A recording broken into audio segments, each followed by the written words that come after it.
Bolo à tous. Dans les traditions du monde entier, dans n'importe quelle culture, il y a le principe des dieux.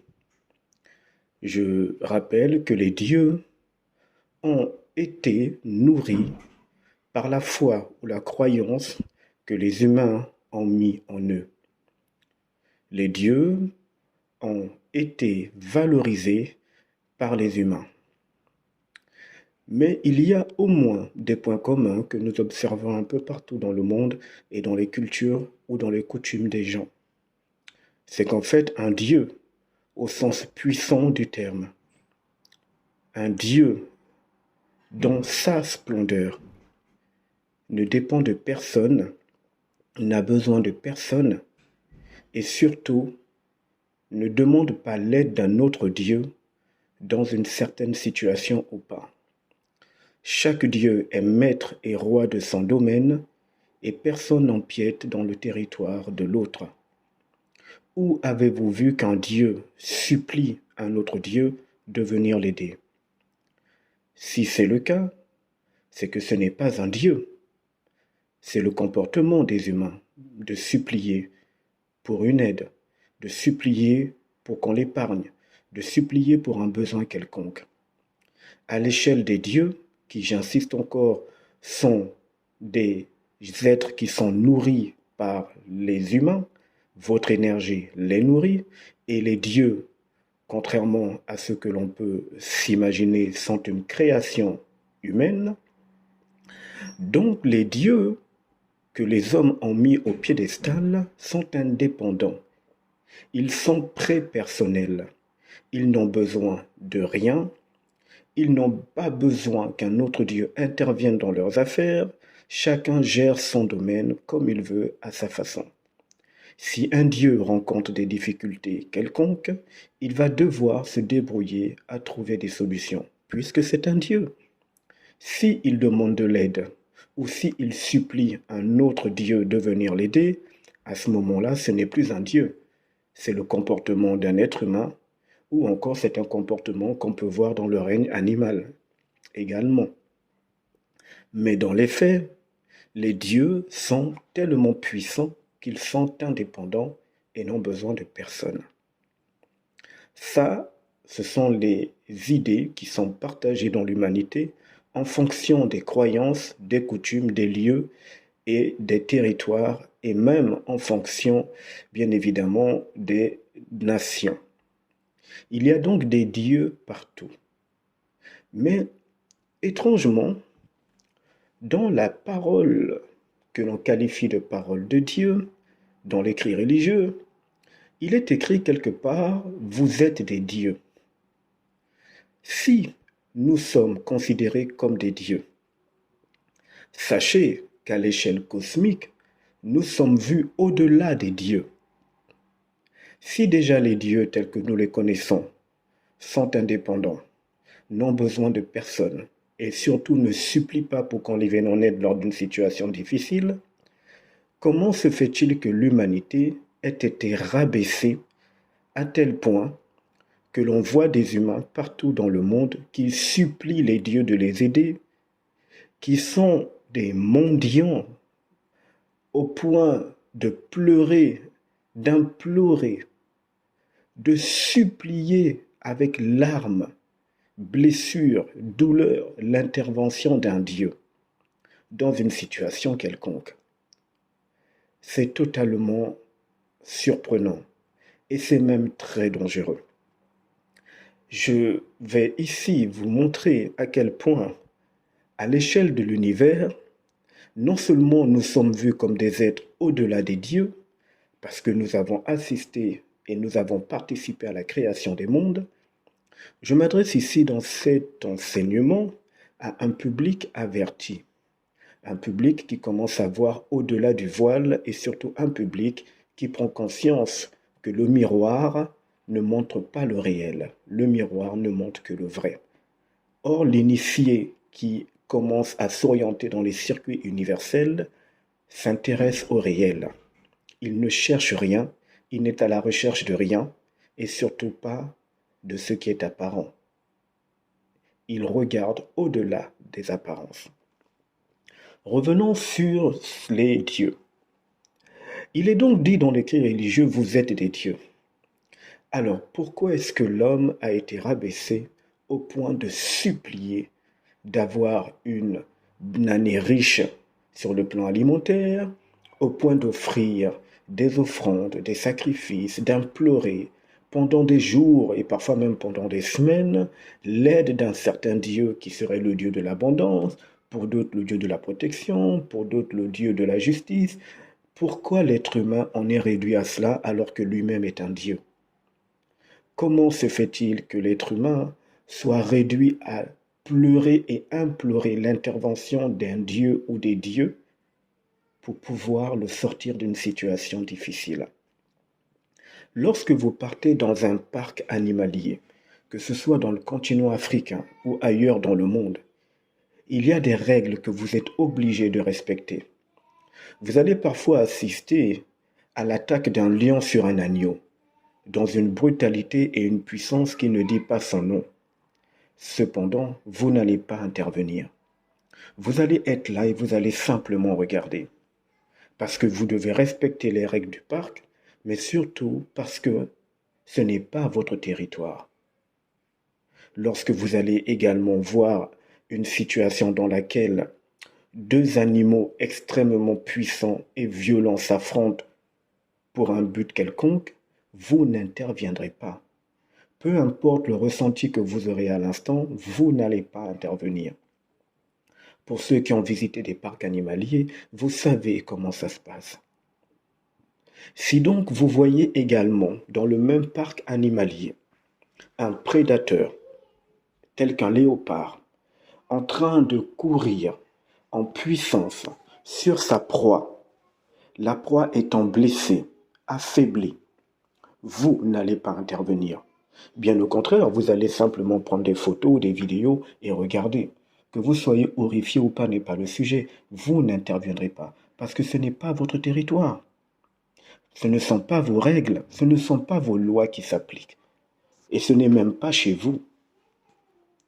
Vous voyez donc que si déjà sur un plan purement animalier, l'humain n'intervient pas dans ce genre de cas, comment avons-nous pu penser? Comment avez-vous pu penser que des êtres venus d'ailleurs, qualifiez-les de dieux, d'anges, de génies ou je n'en sais rien, viendraient vous aider lors d'une situation difficile? À l'échelle cosmique et selon les lois des univers, les autres êtres qui sont très puissants et qui gravitent dans d'autres dimensions sont bien conscients de ce qui se passe dans la planète Terre, mais n'interviendront pas. Parce que à l'échelle universelle et dans les univers et selon les lois des univers, l'être humain est vu comme étant un être qui est au-delà d'un Dieu. Il est donc censé être très personnel et il est censé utiliser non pas son pouvoir, mais sa puissance d'origine pour se sortir d'une situation.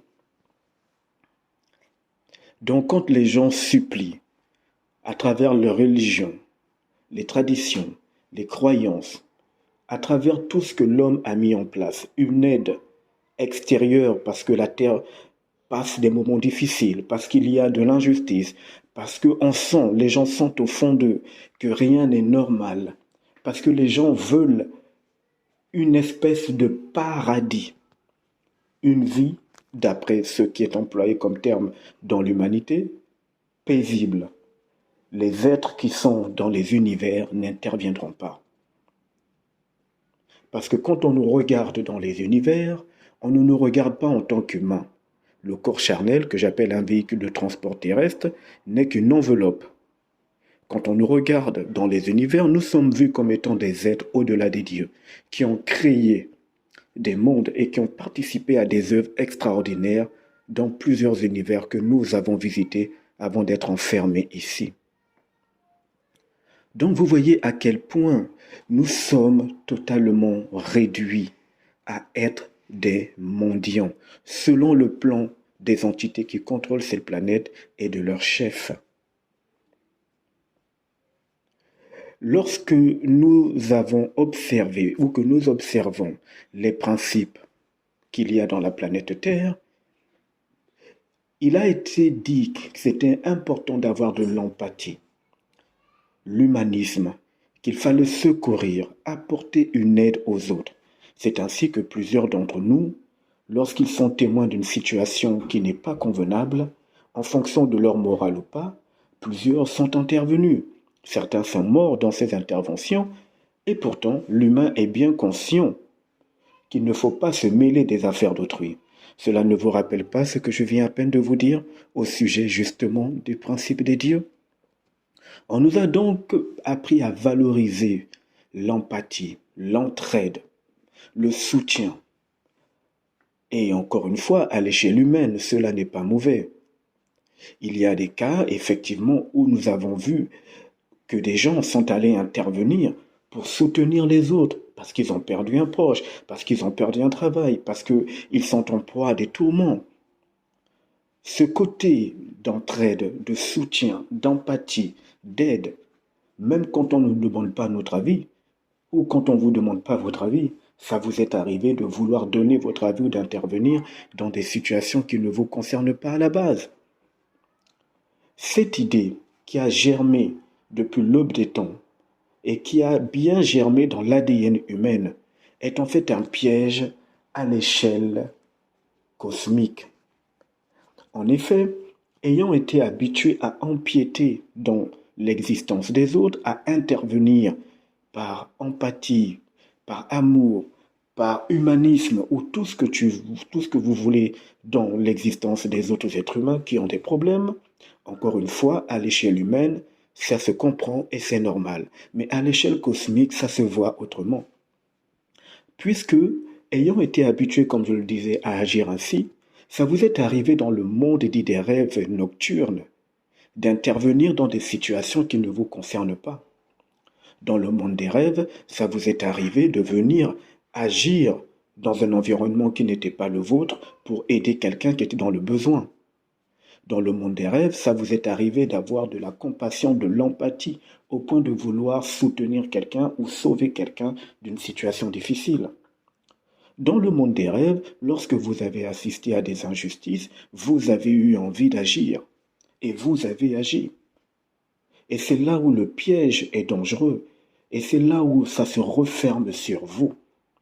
Parce qu'en fait, lors de votre décorporation, les entités qui contrôlent cette planète et qui prennent plaisir à recycler l'âme humaine pour la transférer durant des réincarnations dans des corps différents, viendront facilement vous récupérer. Pourquoi? Parce que vous avez manifesté dans le monde des rêves une de leurs techniques sans même vous en rendre compte. Vous êtes intervenu dans un territoire qui n'est pas le vôtre. Vous êtes parti intervenir dans le monde des rêves, dans des domaines qui ne vous concernent pas. Vous avez enfreint des lois. Vous voyez à quel point il est important d'être centrique. Apprenez à être centrique dans le monde des rêves, car c'est là où se trouve le plus gros travail pour pouvoir sortir de cette planète prison et fuir définitivement les cycles de réincarnation. Lorsque vous rêvez et que vous voyez quelqu'un en train de se noyer, ça vous est arrivé de vouloir aller l'aider et de partir aider. Exactement comme lorsqu'effectivement, dans la vie dite courante entre griffes, si quelqu'un a un problème, vous intervenez. Dans la vie courante, ce que vous appelez la vie, qui n'est qu'une existence, c'est normal d'intervenir. Encore une fois, ça se comprend. Je n'ai pas dit ici de ne pas intervenir. Chacun est libre de faire ce qu'il veut. Mais j'essaie de vous faire comprendre à quel point cette habitude d'intervenir dans l'existence des autres, nous la transférons même dans le monde des rêves. Sauf que le monde des rêves nocturnes, ce n'est pas notre territoire. C'est le territoire des entités. Elles se sont arrangées à faire en sorte que l'on intervienne même dans le monde des rêves, tout en nous cachant le côté occulte qu'il y a à l'intérieur et les dangers que nous encourons. Vous allez donc voir que ça vous est arrivé peut-être de rêver que des gens se fassent agresser et vous venez intervenir. Tout comme ça vous est peut-être arrivé dans un rêve de voir qu'il y a une sorte d'injustice ou des sorciers qui perturbent quelques membres de votre famille ou d'autres personnes, et puis tout d'un coup vous avez un pouvoir et vous intervenez. Sauf qu'en agissant ainsi dans le monde des rêves, vous vous éparpillez et vous entrez dans un territoire qui n'est pas le vôtre. Vous enfreignez des lois. Il est utile et nécessaire d'être centrique, de vous centrer sur vous.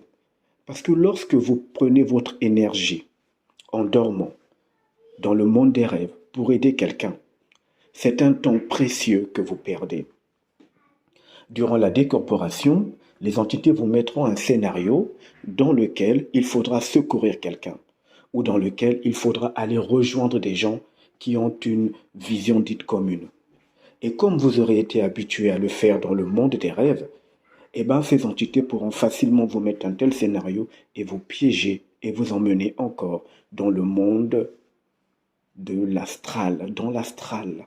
Vous piégez et vous recyclez. Si vous prenez la décision d'être centrique dans le monde des rêves, si vous prenez le temps de réaliser qu'en tant qu'être qui est au-delà d'un Dieu, vous devez vous mêler de votre territoire, de votre affaire. Vous allez ainsi avoir des atouts supplémentaires pour sortir de cette planète prison lors de votre décorporation. Les entités ne pourront pas facilement vous piéger en vous mettant des scénarios dans lesquels vous étiez habitué de tomber dans le piège, dans ce piège. Vous pourrez sortir facilement et aller ailleurs. Vous voyez, sachez qu'il est utile et nécessaire pour vous de prendre la décision d'être centrique dans le monde mystique des rêves, le monde astral. Tout comme il est important que vous appreniez à être centrique dans plusieurs domaines de votre existence. Je m'adresse encore une fois ici à un public averti. C'est important d'être entièrement centrique. Un Dieu n'a pas à intervenir dans l'existence d'un autre Dieu. Un Dieu n'a pas à supplier l'aide d'un autre Dieu. Un Dieu est prépersonnel. Il a la puissance nécessaire pour gérer les situations. Un Dieu, à l'échelle cosmique du terme, est totalement centrique. Nous n'attendons rien de personne, nous n'attendons aucun sauveur, nous n'espérons rien du tout, nous ne comptons que sur nous-mêmes. Et c'est ainsi que nous pouvons renverser la donne et totalement tracer le chemin de notre sortie. Mais chaque fois que nous intervenons dans les rêves, qui pour nous paraissent seulement des rêves, ce sont des pièges dans lesquels nous tombons. Les seules fois où vous devez intervenir, c'est quand dans le monde des rêves, on vient vous causer des ennuis directement. Mais toutes les autres scènes que vous voyez, ce ne sont que des décors.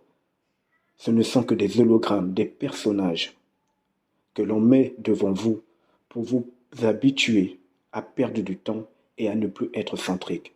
Parce que bien évidemment, résoudre les problèmes des autres nous éloigne de la résolution de ce que nous vivons de difficile. Et donc impossible pour nous de nous concentrer afin de résoudre la difficulté ou la situation qui nous traverse. Et ça paraît simple. Mais lors de la décorporation, ça peut être salutaire pour beaucoup d'entre vous. Il est donc utile de dire ceci. Je demeure centrique dans le monde astral des rêves, en tant qu'être qui est au-delà d'un Dieu, être créateur, un être très puissant. Je n'ai besoin de personne, je me suffis à moi-même et j'ai ma puissance d'origine. À plus tard.